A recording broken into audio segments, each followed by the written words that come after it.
Hello student, good evening. आज का प्रश्न देखो। आज का प्रश्न क्या है? इस प्रश्न को देखो आप।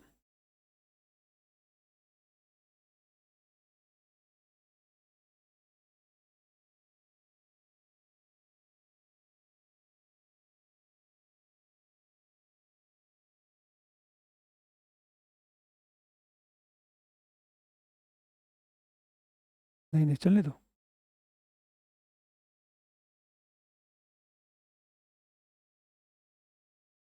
प्रश्न ये है, हाल ही में आरबीआई ने Paytm payments bank limited bank को 29 फरवरी 2024 के बाद आगे जमा लेने, क्रेडिट लेन देन करने से उसके अधिकांश कारोबार को रोकने का आदेश दिया है। इस आलोक में भारत में पेमेंट्स बैंक संबंधी चुनौतियों एवं उनका भावी समाधान प्रस्तुत कीजिए। ये जीएस थर्ड पेपर से संबंधित क्वेश्चन बन सकता है और लाइव मिंट का आर्टिकल है। ये आर्टिकल है लाइव मिंट का। प्रश्न क्या पूछ रहा है ये, क्योंकि बहुत ज्यादा चर्चा में चल रहा payment banks, Paytm payments bank. यहां से पीटी में भी क्वेश्चन पूछा जाएगा, मेन से संबंधित क्वेश्चन अवश्य पूछा जाएगा। प्रश्न को दोबारा देखो। प्रश्न ये है कि हाल ही में आरबीआई ने Paytm payments bank limited bank को, पेमेंट्स हम लिमिटेड बैंक की बात करें, बैंक लिमिटेड को 29 फरवरी 2024 के बाद आगे जमा लेने, मतलब सिंपल कारोबार पर रोक लगाने है। इस आलोक में पेमेंट्स बैंक संबंधित चुनौतियों एवं उनका भावी समाधान प्रस्तुत करें। अब प्रश्न क्या है? वस्तुतः ये प्रश्न नहीं पूछ रहा है, ये इन्वर्टेड कामा है, इस कथन के आलोक में पूछ रहा है ये। तो आपको करना क्या है कि ये जो मुद्दा क्यों उठा, आरबीआई ने रोक लगाने के बाद क्यों किए, तो सबसे पहले आप इंट्रोडक्शन की बात करोगे और इंट्रोडक्शन में यह बताना है कि वस्तुतः पेमेंट्स बैंक के खोलने की अनुमति क्यों दी गई, पहली बात। और दूसरी चीज, आरबीआई ने इस पेटीएम पेमेंट्स बैंक पर, बैंक के कारोबार पर रोक लगाने के बाद क्यों कही है। तो सबसे पहले हम बात करेंगे इंट्रोडक्शन की बात और लिखेंगे वित्तीय समावेशन।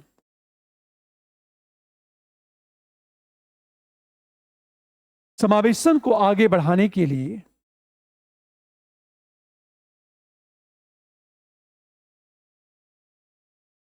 जो वित्तीय समावेशन है उसे आगे बढ़ाने के लिए नचिकेता मोर समिति की सिफारिशों में, नचिकेता मोर समिति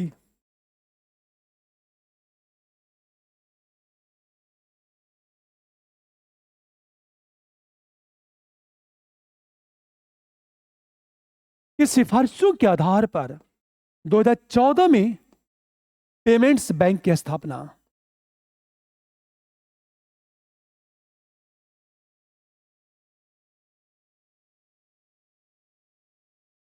नचिकेता मोर समिति स्थापना, इनके लिए न्यूनतम पूंजी आवश्यकता 100 करोड़ रुपए लिए न्यूनतम पूंजी आवश्यकता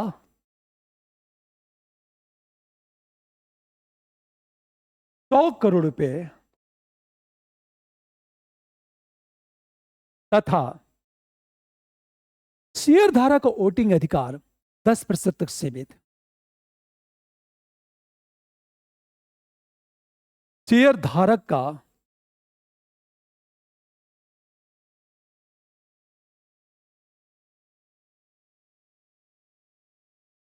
10% तक सीमित।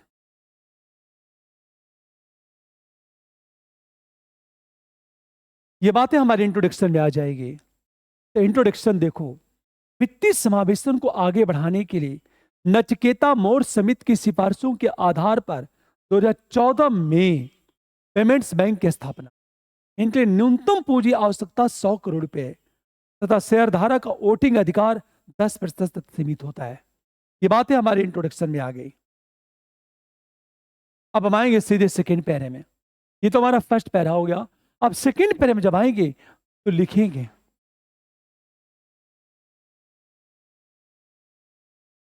किंतु ये कहा जाए आरबीआई ने क्या किया, ये कहा जाए गैर केवाईसी खातों की संख्या का अधिक होना। खैर ये बात देखो जरा, सीधे लिखेंगे हम लोग 2014 के बाद भारत में पेमेंट्स बैंक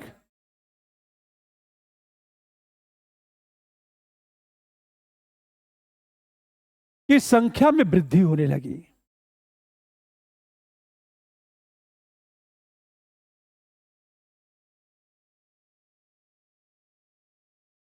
किंतु हाल ही में आरबीआई ने क्या किया, गैर केवाईसी खातों की बढ़ती संख्या, किंतु गैर के वाई सी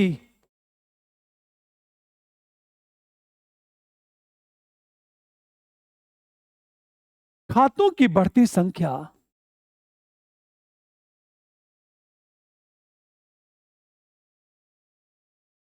एकल पैन कार्ड का उपयोग,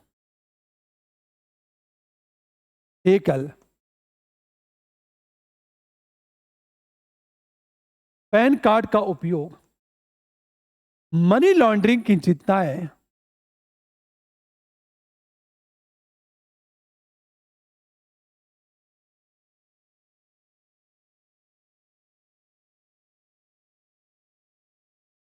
निष्क्रिय खातों की उच्च संख्या,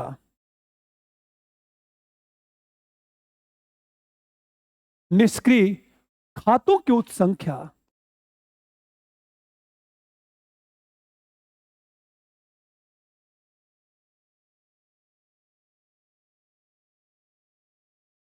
डेटा गोपनीयता की चिंता,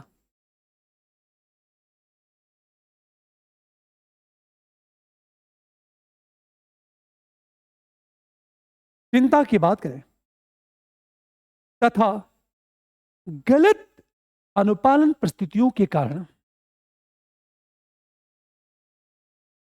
गलत अनुपालन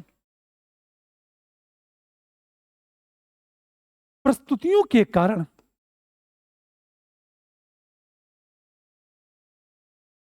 आरबीआई ने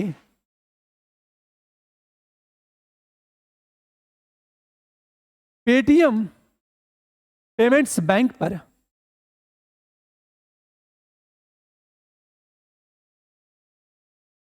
पेमेंट्स बैंक पर यह कहा जाए 29 फरवरी 2024 तक कारोबार को रोकने का आदेश दिया है।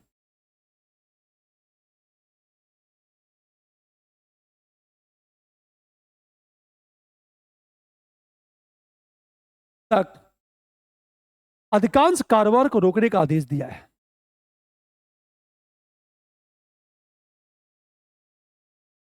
कारोबार को रोकने का आदेश दिया है।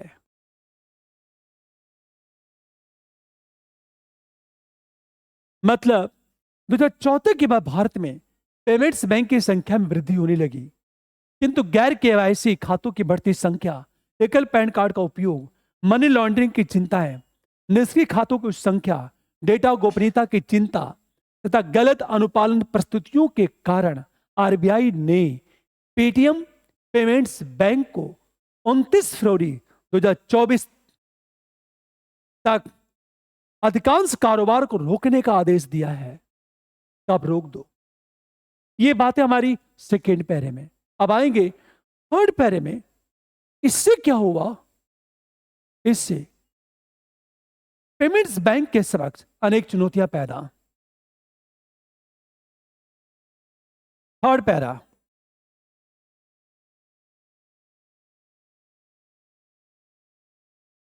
पेमेंट्स बैंक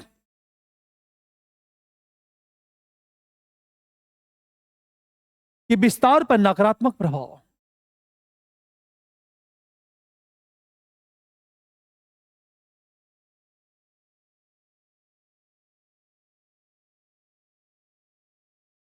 हमेशा ध्यान दो, इससे पेमेंट्स बैंक के विस्तार पर नकारात्मक प्रभाव पड़ा। पड़ने की संभावना। दूसरी तरफ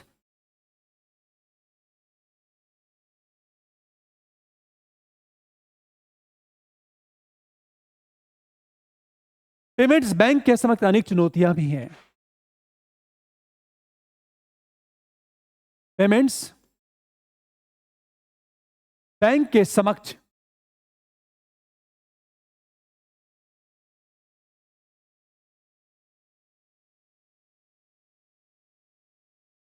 अनेक चुनौतियां भी हैं। जैसे फर्स्ट, क्योंकि चुनौती पूछ रहा है, नंबर 1, लाभप्रदता के कम रास्ते। नंबर 1,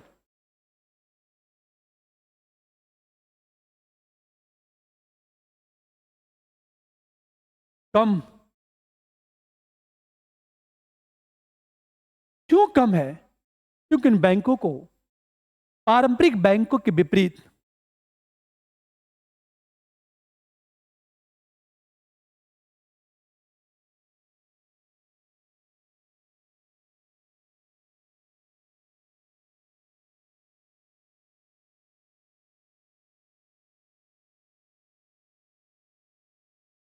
विपरीत पैसा उधार देने और ब्याज आय अर्जित करने की अनुमति नहीं।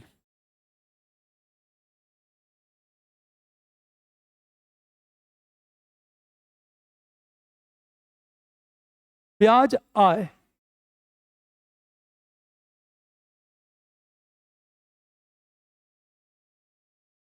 अर्जित करने की अनुमति नहीं।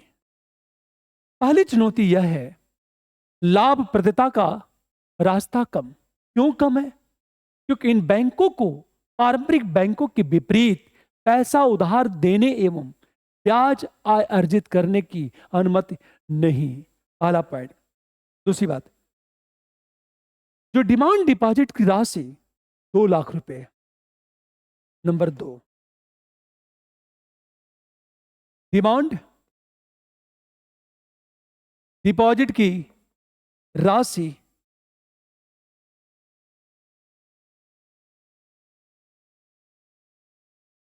2 लाख रुपए और जोखिम भारित संपत्ति अनुपात और जोखिम भारित संपत्ति अनुपात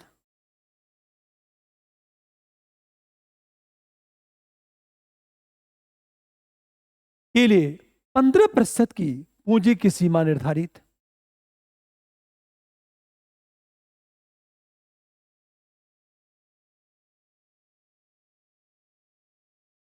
के लिए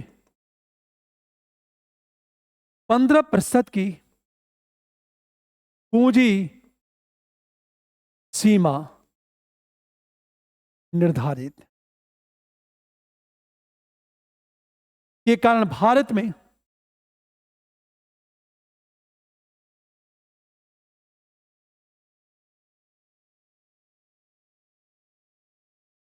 सीमा ने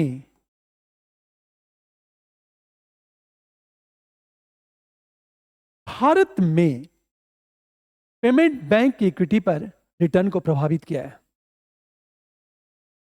पेमेंट बैंक की इक्विटी पर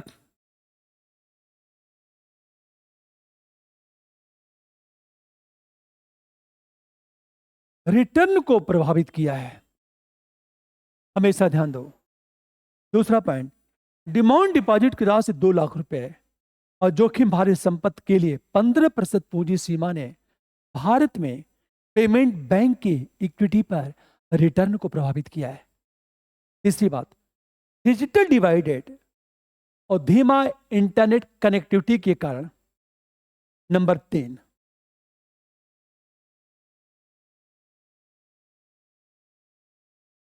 डिजिटल डिवाइडेड एवं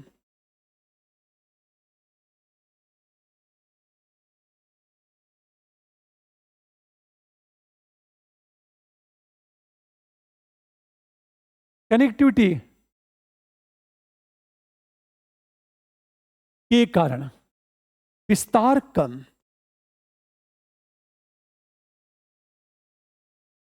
विस्तार कम क्यों है? क्योंकि इनका बैंकिंग परिचालन इंटरनेट कनेक्टिविटी पर निर्भर है। क्योंकि इनका बैंकिंग परिचालन इंटरनेट कनेक्टिविटी पर निर्भर है। नेट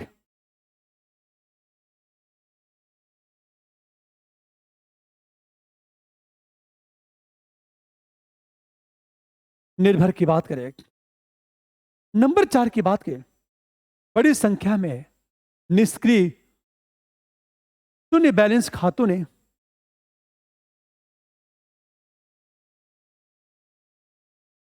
बड़ी संख्या में निष्क्रिय शून्य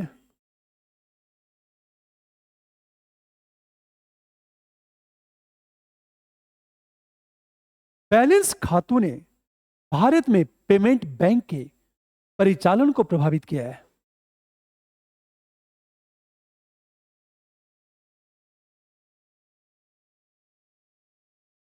बैंक के परिचालन को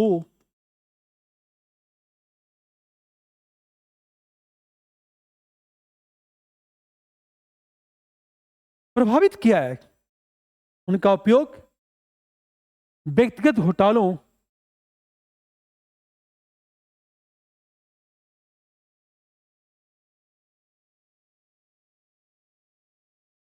इनका उपयोग व्यक्तिगत घोटालों एवं मनी लॉन्ड्रिंग के लिए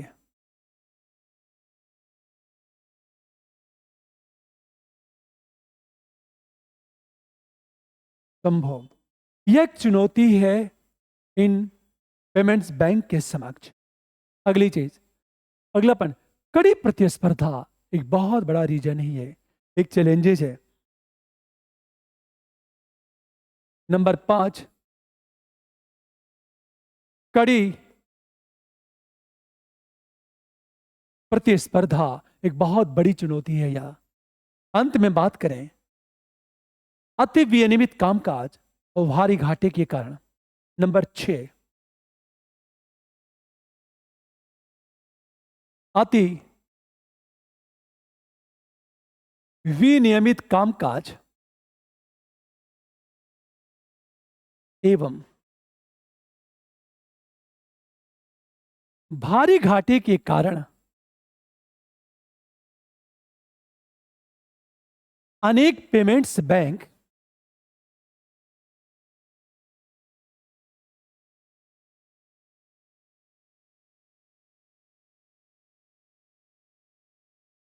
अपना लाइसेंस सरेंडर कर रहे हैं। अपना जो लाइसेंस है वह सरेंडर कर रहे हैं। जैसे हमेशा चोलामंडलम डिस्ट्रीब्यूशन सर्विसेज, चोला मंडलम डिस्ट्रीब्यूशन सर्विसेज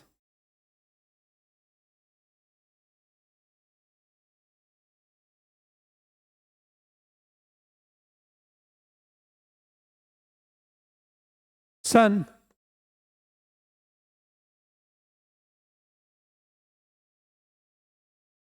फार्मास्यूटिकल्स की बात करें हम लोग, आदित्य बिरला पेमेंट बैंक ने आदित्य बिरला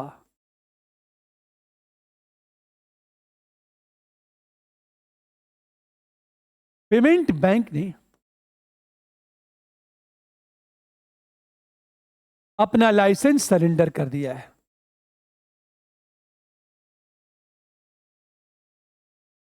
अगला पॉइंट अब देखो, अति विनियमित कामकाज एवं भारी घाटे के कारण अनेक पेमेंट्स बैंक अपना लाइसेंस सरेंडर कर रहे हैं, जैसे Chola Mandalam distribution services, Sun pharmaceuticals, Aditya Birla payment bank ने अपना लाइसेंस सरेंडर कर दिया है।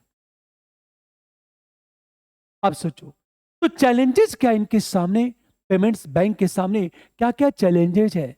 यदि चैलेंजेस की बात करो तो मैंने क्या लिखा, इससे पेमेंट्स बैंक के विस्तार पर नकारात्मक प्रभाव पड़ने की संभावना। दूसरी तरफ इनके सामने अनेक चुनौतियां भी है, जैसे लाभप्रदता का रास्ता कम, डिमांड डिपॉजिट की राशि ये। तीसरी चीज है डिजिटल डिवाइडेड, धीमा इंटरनेट कनेक्टिविटी के कारण इनका विस्तार सीमित। बड़ी संख्या में निष्क्रिय शून्य बैलेंस खातों ने भारत में पेमेंट बैंक के परिचालन को प्रभावित किया है। मनी लॉन्ड्रिंग की प्रॉब्लम, कड़ी प्रतिस्पर्धा है, अंत में देखा जाए अति विनियमित कामकाज एवं भारी घाटे के कारण अनेक पेमेंट्स बैंक अपना लाइसेंस सरेंडर कर रहे हैं। एग्जाम्पल के तौर पर ये कुछ ऐसे पेमेंट्स बैंक है जो अपना लाइसेंस लगातार क्या कर रहे हैं, सरेंडर कर रहे हैं। अब देखो, ये सारी बातें करने के बाद हम फोर्थ पैरे में आएंगे। फोर्थ आता वित्तीय समावेशन को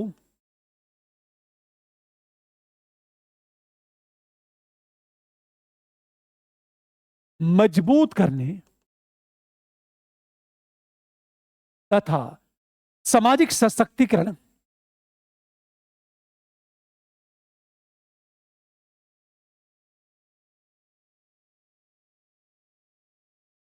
सोशल एम्पावरमेंट के लिए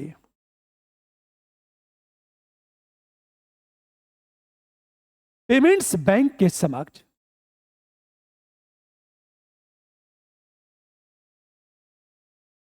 उत्पन्न चुनौतियों का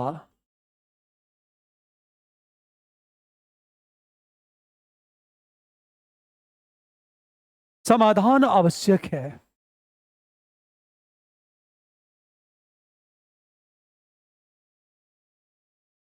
इसलिए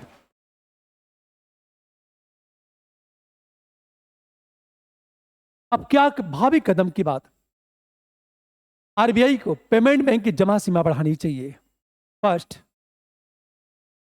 आरबीआई को पेमेंट्स बैंक की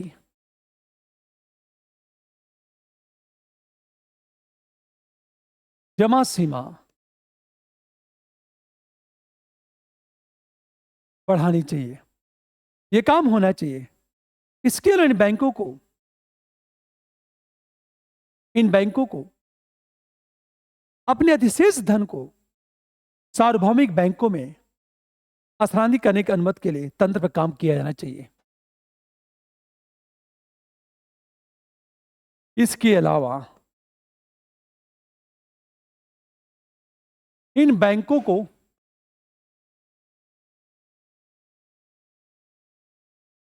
अपने अधिशेष धन को सार्वभौमिक बैंक में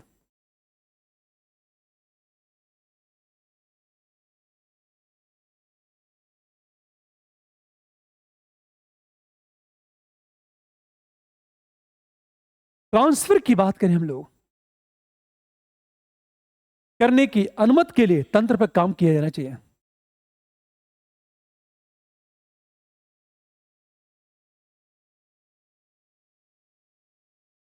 के लिए तंत्र पर काम किया जाना चाहिए।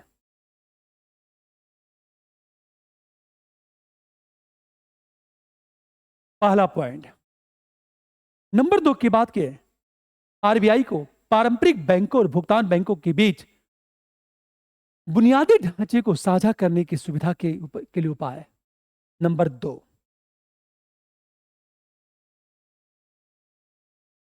आरबीआई को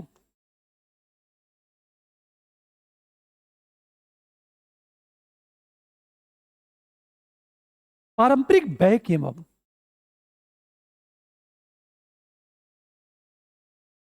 बीच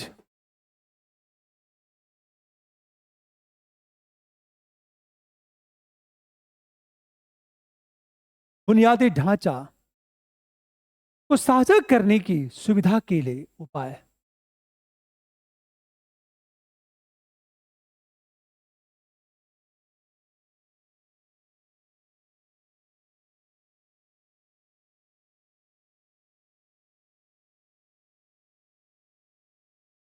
का विकास करना चाहिए।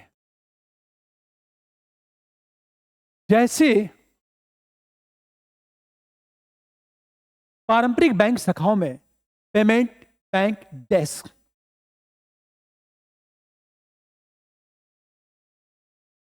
बैंक शाखाओं में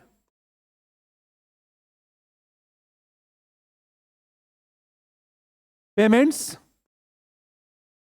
बैंक डेस्क का कॉन्सेप्ट होना चाहिए। तीसरी चीज, इंटरनेट कनेक्टिविटी में वृद्धि की जाए।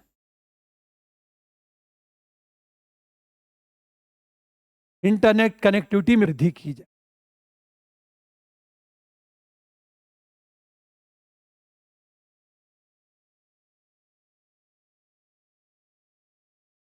कनेक्टिविटी में वृद्धि की जाए। हमेशा ध्यान दो, क्योंकि पेमेंट जो बैंक है सेक्टर में एयरटेल और जियो जैसे टेलीकॉम दिग्गजों का दबदबा है, जिनके पास अपना जमा नेटवर्क है। ये पेमेंट बैंक सेक्टर में एयरटेल और जियो जैसे टेलीकॉम, क्योंकि पेमेंट बैंक सेक्टर में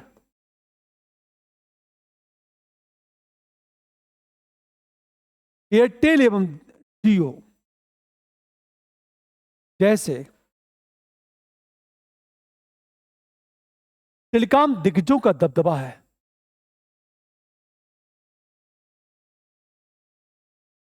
टेलीकॉम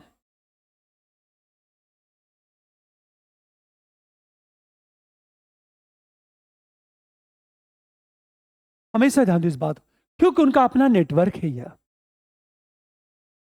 अगली चीज, पेमेंट बैंक को अपने राजस्व सृजन और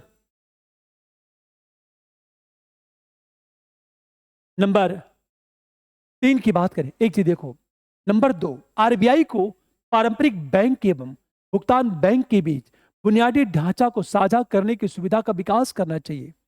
जैसे पारंपरिक बैंक शाखाओं में पेमेंट्स बैंक डेस्क।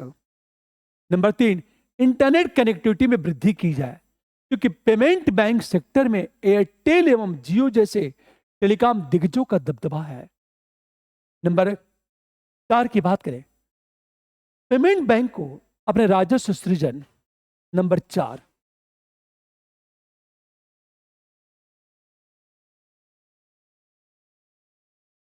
भुगतान बैंक को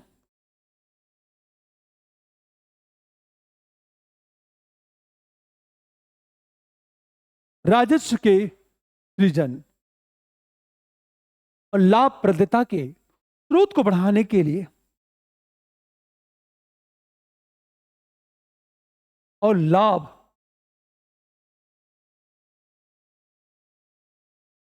के स्रोत को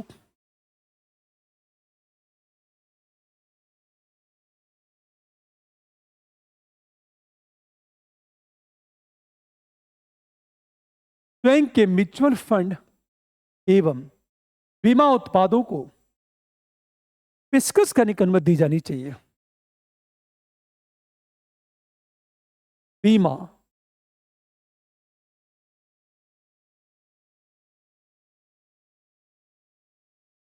करने की अनुमति दी जानी चाहिए।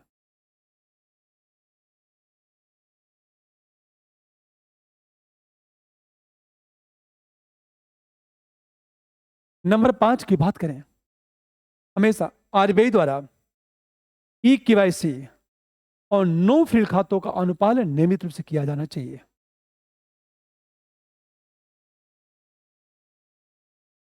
ई केवाईसी एवं नो फ्रिल खातों का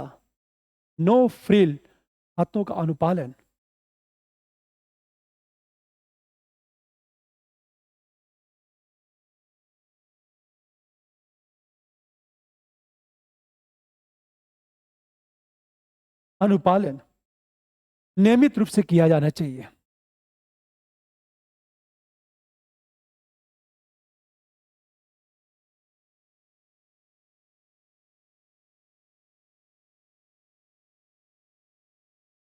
अब एक चीज सोचो आप, ये गवर्नमेंट के कदम, आरबीआई को इस तरह के कदम उठाना चाहिए क्योंकि जब पेमेंट्स बैंक मजबूत होंगे तो ये लोग वित्तीय समावेशन को मजबूत करेंगे। और वित्तीय समावेशन सोशल इंपावरमेंट को, सोशल इंपावरमेंट न्यायपूर्ण समाज को, और न्यायपूर्ण समाज डेमोक्रेसी को मजबूत करेगा। इसलिए डेमोक्रेसी को मजबूत करना है, भुगतान बैंकों को मजबूत करना होगा। ये सारी बातें करने के बाद अंत में हम निष्कर्ष की बात करेंगे और निष्कर्ष लिखेंगे। वस्तुतः पेमेंट बैंक के वित्तीय समावेशन में कारगर भूमिका निभाई है। निष्कर्ष, वस्तुतः पेमेंट्स बैंक ने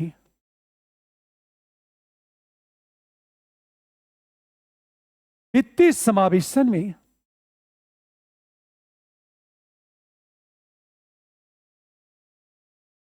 कारगर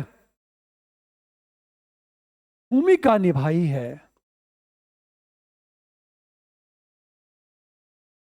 कारगर भूमिका निभाई है, किंतु पेमेंट बैंक के बैंकिंग परिचालन को स्वामित्व संरचना से सीमित करने के लिए, किंतु भुगतान बैंक के बैंकिंग परिचालन को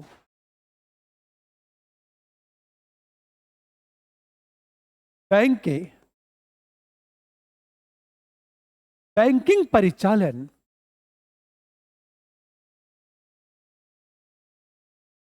बैंकिंग परिचालन को स्वामित्व संरचना से सीमित करने के लिए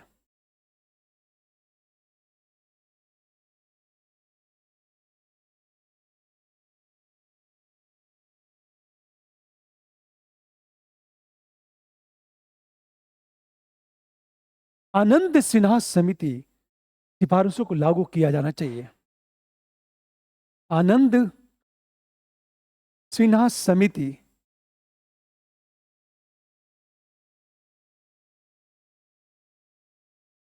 की सिफारिशों को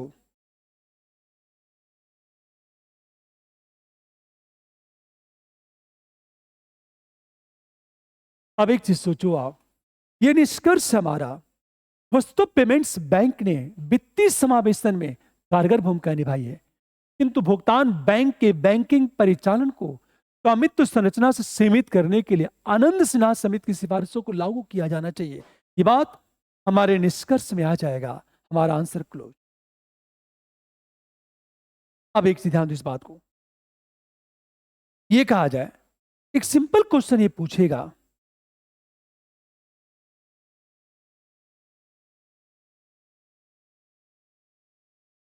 हमेशा एक सिंपल क्वेश्चन यूपीएससी ये पूछेगा। ये तो प्रश्न ये है हमारा प्रश्न ये है, ये आरबीआई ने क्या किया? पेटीएम भुगतान बैंक लिमिटेड को 29 फरवरी तक कारोबार को बंद करने का आदेश दे दिया। क्या चैलेंजेज है? तो मैंने क्या इस कथन के आलोक में, तो मैंने ये जो रीजन है कि गवर्नमेंट आरबीआई ने क्यों आदेश दिया, तो मैंने क्या कि सेकंड पैरे में ये रीजन है। जब आरबीआई ने पेटीएम पेमेंट्स बैंक के कारोबार पर रोक लगाने की बात की, तो आधार क्या था आरबीआई का? पहला आधार था गैर केवाईसी खातों की बढ़ती संख्या। एकल पैन कार्ड का उपयोग, मतलब यह कहा जाए एक ही पैन कार्ड पर एक से अधिक खाते खोले गए हैं, एक से अधिक अकाउंट्स खोले गए। एकल पैन कार्ड का उपयोग, मनी लॉन्ड्रिंग की चिंताएं, निष्क्रिय खातों कुछ संख्या, क्यों कि जहां खाते निष्क्रिय होते हैं ना, वहां मनी लॉन्ड्रिंग के थ्रू पैसा बहुत ज्यादा आता है। डेटा गोपनीयता की चिंताएं, क्योंकि निर्भर किसी और पर होती है ये, तथा गलत अनुपालन प्रस्तुतियों के कारण आरबीआई ने पेटीएम पेमेंट्स बैंक को 29 फरवरी 24 तक अधिकांश कारोबार को रोकने का आदेश दिया है। ये बातें करने के बाद हमने ये बताया कि ये चैलेंजेस है। उसके बाद मैंने ये बताया कि ठीक है, ये आपका सुझाव है। अंत में आपने निष्कर्ष की बात कर दी। तो ये तो यूपीएससी में क्वेश्चन पूछेगा, लेकिन कई बार क्या होगा, यूपीएससी थोड़ा सा क्वेश्चन को दिखाएगा। हमेशा आपसे एक स्ट्रेट फॉरवर्ड क्वेश्चन ये पूछेगा कि हाल ही में आरबीआई द्वारा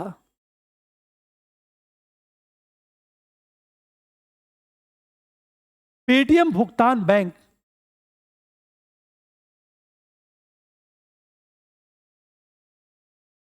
के विरुद्ध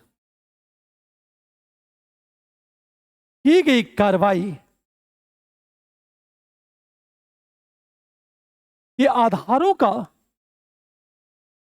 संक्षिप्त वर्णन करते हुए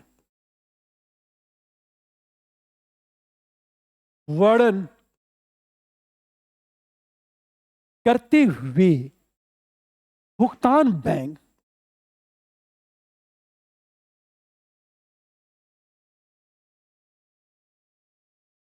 की महत्ता एवं कानूनी प्रावधान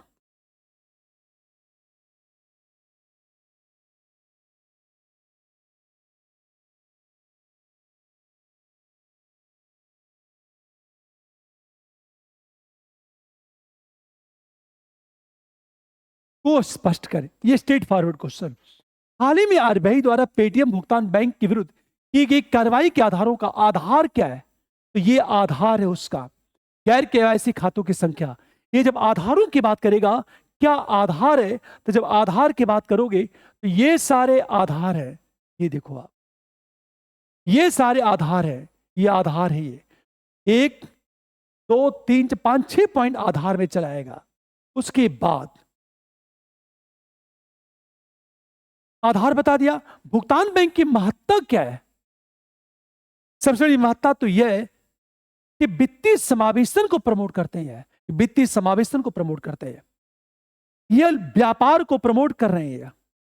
हमेशा ध्यान दो इस बात को। कम मूल्य उच्च मात्रा में लेन देन से निपटने के लिए एक बेहतरीन बुनियादी ढांचा को प्रस्तुत करते हैं। यह इनकी महत्ता है। हमेशा इनके थ्रू क्या होता है, म्यूचुअल फंड या बीमा उत्पादों को बेचना आसान होता है इनके थ्रू। और एक बड़ा इशू ये बैंक शून्य बैलेंस खाते और बिना न्यूनतम बैलेंस वाले बोर्ड की पेशकश करते हैं, तो ज्यादा से ज्यादा लोग बैंक में अकाउंट खुलवाते हैं। ये बड़ी अच्छी बात है। इसलिए लेन देन को आसान कर दिया। वित्तीय समावेशन की बात किया इसने, वित्तीय समावेशन की इन्हें बात किया। एक तरह से देखा जाए कि बैंकिंग सेवाओं के लोगों तक पहुंच को आसान बनाया इसने, लेन देन को बहुत आसान बना दिया, इसलिए व्यापार को सुगम बना दिया। ये लाभ है। लेकिन कानूनी प्रावधान की जब बात करेगा ना, तो क्या क्या कानूनी प्रावधान, इसकी बातें करनी होगी आपको। और कानूनी प्रावधान में लिखना होगा कि 2013 के तहत कंपनी अधिनियम 2013 के तहत रजिस्टर्ड होना होगा। इनकी न्यूनतम पूंजी आवश्यकता 100 करोड़ रुपए होगी और प्रमोटर्स की हिस्सेदारी 5 वर्ष तक 40% की होगी। शेयरधारक का जो वोटिंग अधिकार होगा केवल 10% तक होगा। ये कानूनी प्रावधान है। ये प्रावधान करने के बाद आप निष्कर्ष की बात कर दो, आप आंसर सीधे क्लोज कर दो आप। पर स्टेट पीसीएस में हो सकता है ये पूछा जाए, या बीपीएससी में ये पूछ दिया जाए आपसे, बिहार पीसीएस में ये पूछ दिया जाए, या यूपी पीसीएस में प्रश्न को और आसान बना देगा वो। और यूपी पीसीएस में क्या पूछेगा वो सीधे, कि आपसे यूपी पीसीएस में क्या क्वेश्चन पूछेगा, भुगतान बैंक क्या है, क्या है, इनके लाभ एवं चुनौतियों को स्पष्ट करें। लाभ क्या, चुनौतियां क्या, ये बताना आपको। कई बार प्रश्न इस तरह पूछे जा सकते हैं। और मैं लाइव मिंट काट के लिए ये जो प्रश्न में डिस्कस कर रहा हूं, मैं बार बार कहता हूं कि इसके लिए कितने न्यूज़पेपर को खंगालना पड़ता है। आप सोचो, लगातार इस पर काम होता है कि कंटेंट इतना अच्छा जाए आपके पास कि आप आंसर लिखें, एक सेटिस्फेक्शन हो। अब मैं जो कंटेंट दे रहा हूं ना, मैं ये नहीं कहता कि मेरा कंटेंट बहुत बेस्ट है। मैं दावा करता हूं कि यूपीएससी की जो डिमांड है, वो सारे डिमांड इस कंटेंट से पूरे हो जाएंगे। ये मैं दावा करता हूं। फिर एक बात मैं कहना चाहता हूं, क्योंकि इसका प्रूफ है, ये हो चुका है यूपीएससी में। मैं कहता हूं कि एक साल में मैं कितना क्वेश्चन डिस्कस करूंगा, हार्डली 180। यकीन करो, 180 आपसे कितने पेज यदि एक क्वेश्चन 2 पेज का होता है तो हार्डली 300 पेज का एक नोट्स बनेगा। पर 300 पेज में से करंट के जितने भी क्वेश्चन पूछे जाएंगे, चाहे वो साइंस टेक हो, चाहे आईआर हो, चाहे इकोनॉमिक्स हो, चाहे पॉलिटी हो, हर प्रश्न का जवाब देने में आप सक्षम हो जाओगे। ये कंटेंट, अन्यथा मार्केट में इतना सारा कंटेंट है कि ये नहीं पता यूपीएससी क्या पूछेगा, क्या पढ़ना, क्या छोड़ना है। एक सामान्य विद्यार्थी को लगता है सब कुछ महत्वपूर्ण है, पर सब कुछ महत्वपूर्ण है तो क्या हम सब कुछ पढ़ पाएंगे? अब मैं जो कोशिश कर रहा हूं वो चीज है जो हमारे लिए महत्वपूर्ण है। इसीलिए मैं टॉपिक कई बार देखा होगा, एक हफ्ते में द हिंदू का एक आर्टिकल काम का होता है, द इंडियन स्पेस का एक आर्टिकल काम का होता है। कल जो मैं डिस्कस किया था brain computer interface, the Times of India का आर्टिकल है, उसी आर्टिकल को the Economic Times, Business Standard, Down to Earth, Live Mint, तमाम आर्टिकल से सहयोग लेकर के उस आंसर को तैयार किया गया था। इसीलिए ये प्रोग्राम आपके लिए बहुत बेहतरीन है। ठीक है, कंट्रीब्यूशन से देखो आप। पर मैं चाहता हूं कि आप लाइक करो, शेयर करो अपने दोस्तों को, ताकि ज्यादा ज्यादा बच्चों को लाभ मिले। ठीक है, मान लो ये शेयर नहीं होगा, लाभ नहीं मिलेगा, हो सकता मैं भी डिमोटिवेट हो जाऊं, ये प्रोग्राम बंद हो जाए। मैं चाहता हूं शेयर करो, कमेंट बॉक्स में जाके कमेंट भी जरूर किया करो। ठीक है, okay, good night, thank you.